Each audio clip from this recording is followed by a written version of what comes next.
Good afternoon students. हम आज rational expectations करेंगे। वैसे तो ये जो चैप्टर है the rational expectation hypothesis, rational expectation hypothesis है। ठीक है, हमारे इसमें अडेप्टिव एक्सपेक्टेशंस और रैशनल एक्सपेक्टेशंस है, बट आपके सिलेबस में रैशनल एक्सपेक्टेशंस है तो हम ये करने वाले हैं जो कि 550 पेज पर है। ठीक है, अब हम सबसे पहले करेंगे कि रैशनल एक्सपेक्टेशंस, रैशनल होता क्या है। रैशनल जो होता है वो होता है इकोनॉमिक्स डिसीजन।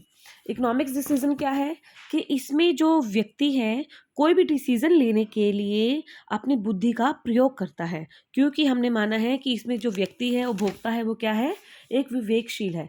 यानी कि अपनी बुद्धि का यूज़ करके कोई भी डिसीजन लेना है तो अपनी सोच समझ कर अपनी बुद्धि का यूज़ करता है, वो तो होता है रैशनल। और एक्सपेक्टेशंस क्या होते हैं कि आने वाले टाइम में जो भी वो इकोनॉमिक डिसीजन ले रहा है वो ये देखता है कि आने वाले टाइम में उस चीज़ का अनुमान लगाता है कि प्राइसेस आने वाले टाइम में बढ़ने वाले हैं या कम होने वाले हैं, गवर्नमेंट कौन सी पॉलिसीज़ अपनाने वाली है, मॉनेटरी पॉलिसीज़ में, फिजिकल पॉलिसीज़ में क्या करने वाली है, मनी सप्लाई को बढ़ाएगी या टैक्सेस को कम करेगी। तो वो सब चीज़ें देखता है, एक्सपेक्ट करता है, उस चीज़ का अनुमान लगाता है। तो रैशनल मीन्स अपनी व्यक्ति जो है अपनी सोच समझ के कोई भी इकोनॉमिक डिसीजन लेने के लिए अपनी बुद्धि का यूज़ करता है, सोच समझ कर अपनी बुद्धि का प्रयोग करता है। और एक्सपेक्टेशंस मीन अनुमान लगाना, आने वाले टाइम में जो होने वाला है इन फ्यूचर उस चीज़ का अनुमान लगाता है। ठीक है, क्लियर। तो ये सबसे पहले हमारे जो दिया था 1961 में, जो आपके बुक में भी है, 1961 में सबसे पहले जॉन मूथ ने दिया था। जॉन मूथ द्वारा ये दिया गया था 1961 के अंदर। इसको हम फादर ऑफ रैशनल एक्सपेक्टेशंस भी कहते हैं। बट ये 1961 के अंदर ये पॉपुलर नहीं हुआ, क्योंकि उस टाइम से स्टेगफ्लेशन की स्थिति चल रही थी, सिचुएशन चल रही थी मंदी की। उसमें अनएम्प्लॉयमेंट भी ज़्यादा हो रहा था, इन्फ्लेशन भी ज़्यादा था, तो इसके कारण ये ज़्यादा पॉपुलर नहीं हुआ। तो हमारे फिर 1917 के अंदर आपने यही लाइन लिखनी है जो मैं बोल रही हूँ। 1917 के अंदर फिर हमारे रॉबर्ट लूकस आए, थॉमस सर्जेंट आए तथा नील वेलेस ने इन इन इस पर विचार किया और इस समस्याओं को दूर किया। ठीक है, ये हमारा था रैशनल एक्सपेक्टेशंस कि सबसे पहले आपने वो लिखना है कि रैशनल मीन क्या होता है, एक्सपेक्टेशन मीन क्या होता है। फिर ये कौन से ईयर में, 1961 में सबसे पहले किसने दिया, जॉन मूथ ने। इसको फादर ऑफ रैशनल एक्सपेक्टेशंस भी कहते हैं, बट ये पॉपुलर नहीं हुआ मंदी की स्थिति की वजह से, मंदी की सिचुएशन की वजह से। फिर 1917 के अंदर हमारे ये इकोनॉमिक्स आए थे, रॉबर्ट लूकस, थॉमस सर्जेंट, नील वेलेस आए थे। इन्होंने इस समस्याओं को दूर किया। ठीक है, जो अजम्पशंस हैं हम ये मानकर चलते हैं कि लोग हमेशा अपने पास्ट एक्सपीरियंस, गलतियों से सीखते हैं। जो भी उन्होंने गलतियां करी होती हैं उस चीज़ से सीखते हैं। फॉर एग्जांपल, मान लो उन्होंने कोई शेयर लिया, मार्केट कोई कंपनी का शेयर खरीदा और वो देख रहा है कि 3-4 सालों से वो डाउन चल रहा है। ठीक है, क्या वो इस चीज़ को दोबारा वो शेयर पर इन्वेस्ट करेगा? नहीं करेगा। तो इट मीन्स वो अपनी गलतियों से सीख रहे हैं। सेकेंड पॉइंट आता है अनबेस्ड फोरकास्टिंग, कि जो पूर्वानुमान लगाया जाता है, यानी कि पास्ट को देखते हुए और फ्यूचर को एक्सपेक्ट करता है। ठीक है, उसमें कुछ भी वो ऐड नहीं करेगा, वो अपने कुछ भी ऐड नहीं करेगा। जितनी इन्फॉर्मेशन उसके पास है उसी को यूज़ करके वो डिसीजन लेता है, यानी कि अपनी बुद्धि का प्रयोग करके वो डिसीजन लेता है। थर्ड आता है, लोगों को इस बात की भी जानकारी होती है कि इकोनॉमिक में कैसे कार्य होते हैं। मींस प्राइस लेवल क्या होने वाला है, इनकम क्या होगी, गवर्नमेंट पॉलिसी का पता लगाते हैं कि गवर्नमेंट कौन सी पॉलिसी है, कि मॉनेटरी पॉलिसी या फिजिकल पॉलिसी क्या यूज़ करने वाली है, एम्प्लॉयमेंट लेवल क्या है, टोटल प्रोडक्शन क्या है। ठीक है, तो ये हमारी अजम्पशंस थी कि लोग हमेशा अपने पास्ट एक्सपीरियंस से सीखते हैं, अनबेस्ड फोरकास्टिंग होती है, लोगों को सारी जानकारी होती है। ठीक है, ये तो हमारी थी रैशनल एक्सपेक्टेशंस का इंट्रो। अब आता है basic propositions of rational expectations hypothesis. ठीक है, तो इसमें हाइपोथेसिस के अनुसार कि ये कहता है कि जो हमारे आर्थिक एजेंट होते हैं, यानी कि व्यक्ति जो होते हैं, चाहे वो फर्म हो, प्रोड्यूसर हो, व्यक्ति अपने पास सारी उपलब्ध जो सूचनाएं होती हैं उसका प्रयोग करके वो कीमत, आय आदि जैसे आर्थिक चरों के भावी मूल्यों की प्रत्याशाओं का निर्माण करती है। मीन्स उसके पास जो भी सूचनाएं होती हैं प्राइस के बारे में, इनकम के बारे में, जो वेरिएबल्स हैं, वो आने वाले एक्सपेक्ट करता है, उसका निर्माण करता है कि आने वाले टाइम में इसके वैल्यू क्या होने वाली है, प्राइसेस बढ़ने वाले हैं, कम होने वाले हैं, वो सब ये चीज़ें देखता है।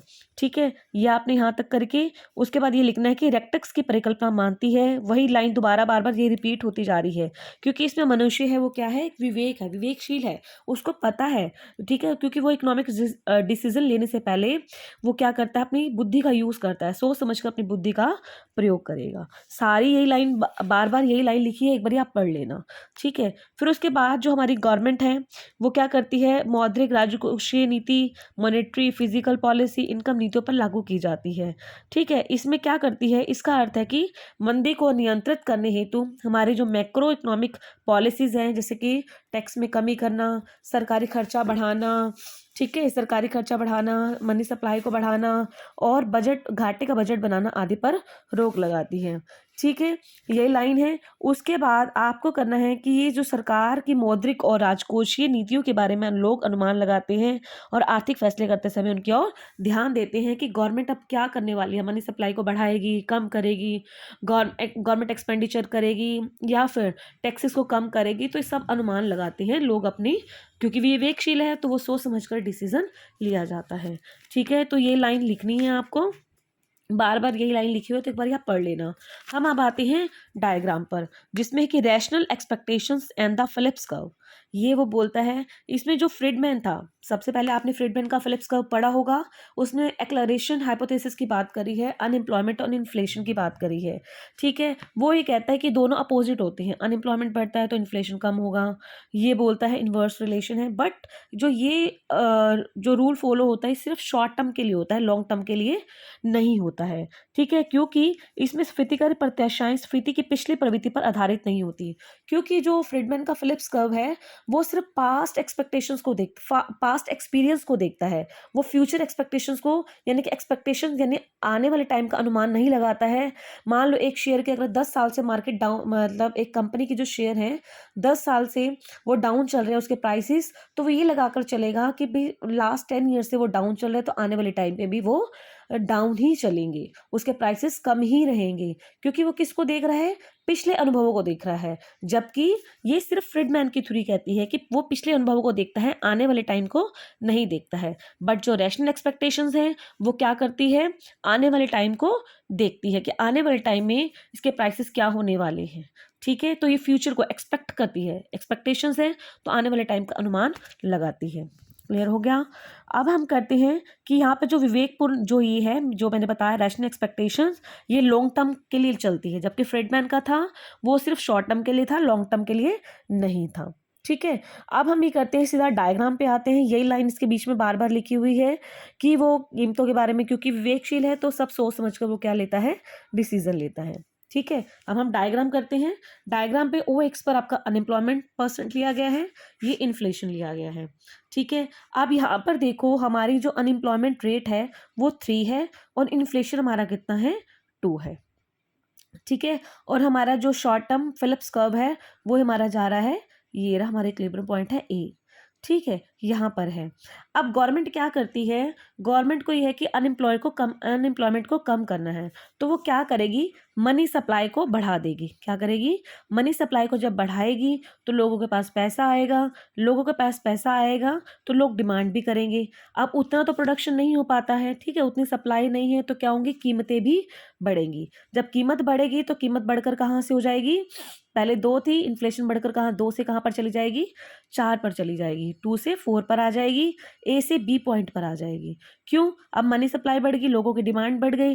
अब फर्म इंडस्ट्री क्या सोचेगी, उनको ये भूल कर बैठते हैं, यही लाइन सारी लिखी हुई है जो मैं बता रही हूँ, वो ये भूल कर बैठते हैं कि भाई उनकी वस्तुओं की वजह से उनकी डिमांड बढ़ी है, बट ये नहीं पता कि गवर्नमेंट ने मनी सप्लाई को बढ़ाया है। ठीक है, तो उनको लगता है कि जो उनकी वस्तुएं हैं, देखो ये लाइन लिखी हुई है यहाँ पर, कि कीमतों में जो वृद्धि हो रही है उनकी वस्तुओं की मांग में वृद्धि के कारण हुई है। तो वो क्या करते हैं, उत्पादन बढ़ाने के लिए वो क्या करते हैं, अधिक वर्कर को काम पर लगाते हैं, जो कि बेरोजगार थे उनको काम पर लगाते हैं। जब उनको काम पर लगाएंगे बेरोजगारों को, तो क्या होगी, बेरोजगारी कम होगी, ठीक है, लोगों को काम मिल जाएगा। अब कीमतों में वृद्धि अपने उद्योग से संबंधित मानने की भूल कर बैठते हैं। वो सोचते हैं कि सिर्फ उनकी वस्तुओं की मांग बढ़ी है, जबकि ये नहीं पता कि पूरी इंडस्ट्री, यानी कि जो वो रॉ मटेरियल है, जो वो चीज़ें मतलब बनाने के लिए जो चीज़ें खरीदेंगे वो भी महंगी हो गई हैं। तो इससे क्या होगा, कॉस्ट भी बढ़ेगी, ठीक है, अब लागत भी तो बढ़ेगी ना। अब एसपीसी से वो कहाँ पर, ए पॉइंट से कहाँ पर आ गया, बी बिंदु की ओर चली जाती है। अब परंतु जल्दी ही वर्कर फर्में यह पाते हैं कि सभी उद्योगों में कीमतें और मजदूरी की वृद्धि हो गई है। फर्में भी यह पाते हैं कि उनकी लागतें बढ़ गई हैं, क्योंकि सिर्फ उसकी वस्तुएं नहीं बढ़ी, जो वस्तु के अंदर जो रॉ मटेरियल यूज हो रहा है वो चीज़ें भी बढ़ गई हैं। जब वो उनके प्राइसेस भी बढ़ गए हैं, जो रॉ मटेरियल कच्चा माल जो है, जब वो लेने जाएंगे तो उसकी कॉस्ट भी बढ़ेगी। अब जो वर्कर्स हैं वो अपनी वेजेस की डिमांड भी करते हैं कि हमारी मजदूरी को बढ़ाया जाए, ठीक है, क्योंकि वो महसूस करते हैं कि उनकी मॉनेटरी जो वेजेस है वो बढ़े हैं, उनकी मौद्रिक दर बढ़ी है, उनकी वास्तविक दर तो वही की वही है। तो इसके कारण वो भी क्या करते हैं, उस चीज़ की डिमांड के लिए दबाव बनाते हैं कि वो दबाव बढ़ाते हैं, मजदूरी बढ़ाने के लिए दबाव बढ़ाते हैं। इस प्रकार सरकार की मुद्रा नीति के कारण अर्थव्यवस्था में स्फीति की दर फिर बढ़ जाती है।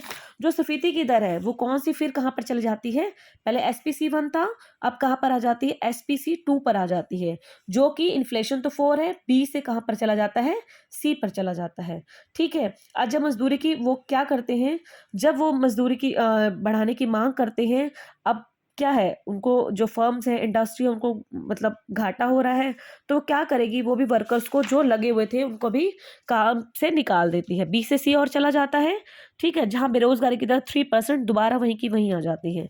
सरकार द्वारा जो विस्तारक मौद्रिक नीति अपनाने से पहले के बराबर थी, जो उसने मॉनेटरी पॉलिसी अपनाई थी उसी से पहले की, जो पहले थी वही की वहीं आ गई, क्योंकि वो सिर्फ कंपनी ये सोच रही थी कि मतलब ये सोच रही थी कि हमारी जो वस्तुएं हैं उसकी डिमांड बढ़ी है, बट ये नहीं पता कि पूरा होल मतलब जो इकॉनमी है उसके सभी के प्राइसेस बढ़ गए हैं, जो रॉ मटेरियल यूज़ कर रहे हैं उसके भी प्राइसेस बढ़ गए हैं, जो वर्कर्स हैं उन्होंने भी अपनी मजदूरी की मांग कर दी है।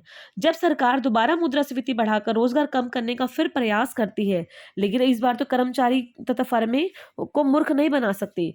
क्यों, पहले तो वो बन गए मूर्ख, क्योंकि उनको ये लग रहा था कि भूल कर बैठे थे, उनको ये लग रहा था कि सिर्फ उनकी वस्तुओं की मांग बढ़ी है, बट ये नहीं पता था कि पूरी सभी में ही क्या है, सभी के प्राइसेस बढ़ गए हैं। तो इसलिए जब दोबारा गवर्नमेंट ये सोचे कि मनी सप्लाई बढ़ाने की, बेरोजगार को कम करने की, तो बेरोजगार को कम करने की सोचेगी, तो इससे अब ना तो फर्में मूर्ख बनेगी, ना ही कर्मचारी मूर्ख बनेंगे, ठीक है। अब अर्थव्यवस्था में लागतों व कीमतों की गतिविधियों पर नजर रखी जाएगी। फर्में अपनी वस्तुओं की लागतों के साथ साथ कीमतों में वृद्धि की आशा करते हैं। जब आपको पता है, जब डिमांड बढ़ेगी, हमारा उतना प्रोडक्शन नहीं हो पाएगा, सप्लाई उतनी नहीं हो पाएगी, तो क्या होंगे, प्राइसेस ही तो बढ़ेंगे ना, तो वो उसकी आशा रखते हैं।